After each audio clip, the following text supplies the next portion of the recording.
how's it going, everybody? Welcome back to another Empires and Puzzles video. People have been asking for more videos, and sometimes I'm not sure what to talk about in the game anymore, but this is kind of a short but sweet observation, though I thought maybe I'll share it with everyone. So let me know if you enjoy this kind of thing and want to see these kind of videos still. If you've ever wondered what Empires and Puzzles would be like with way more quality of life features, a dev team that listens to player feedback, and more value for your money spent, then download Gemstone Legends right now from the links in the description of this video to get yourself a free $50 starter bonus.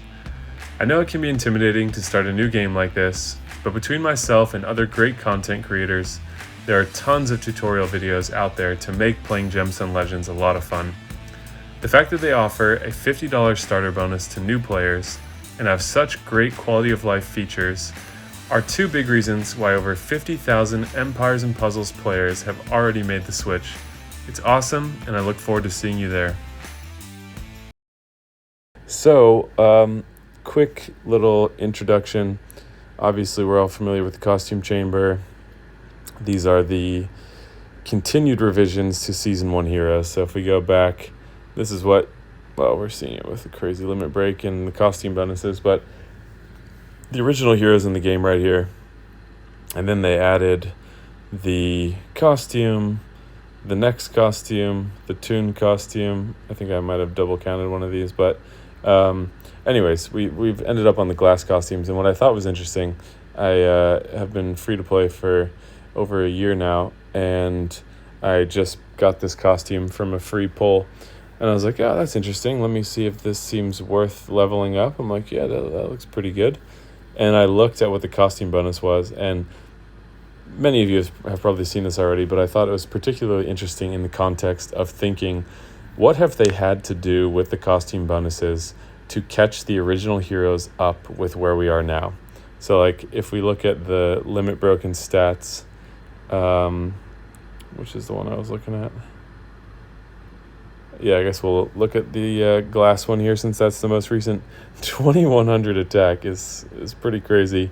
Defense is lower at 1400, and then HP almost 3000 is incredible. But this was just shocking. So look at what the costume bonus is now with this fourth costume where they keep adding more and more stats. 75% attack. We're getting to the point where, I guess by the fifth costume, which I'm sure they'll do, we're like close to doubling the original stats of the original heroes in the game compared to where we are now. And that little check-in of where did it start and where are we now?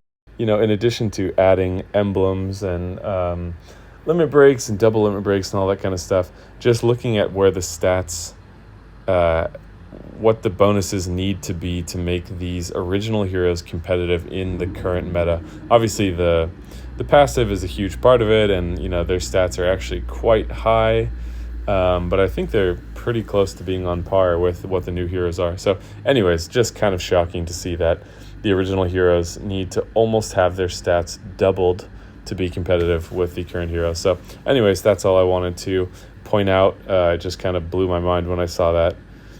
I'm used to thinking of the costume bonuses as anywhere between like 15 to 30% or something. I haven't looked at these in a while, and just 75% blew my mind. So another quick funny thing to point out. So back to the costume bonus, 75, 75, 78, and 5. There was that big balance update they did that was kind of positioned as like a great thing for players. Like, this is the biggest balance update we've ever done. It really was an imbalance update, because what they did is they made the gap between 5-star and 4-star heroes much bigger, so that you needed the 5 stars to be competitive. Don't want to go too far down that road, but it really shows with the costume bonus. You know, this is where you need to move these heroes to be competitive. 3 stars and 4 stars were, you know, a proportion smaller in terms of their stats, but they've expanded that tremendously now. So look at this: 75, 75, 78, and 5. 4-star, 19, 19, 24, and 5. What? That's like less than a third. So that really shows how much they inflated that gap, whereas these are pretty close. So they kept 3s and 4s where they were, and they sent 5s up into the stratosphere. So anyways, just want to add that little bit in there too, since it was relevant to the conversation. Let me know if you had already noticed this, or if you were as shocked as I was. Thank you guys so much for watching, and I'll see you in the next video.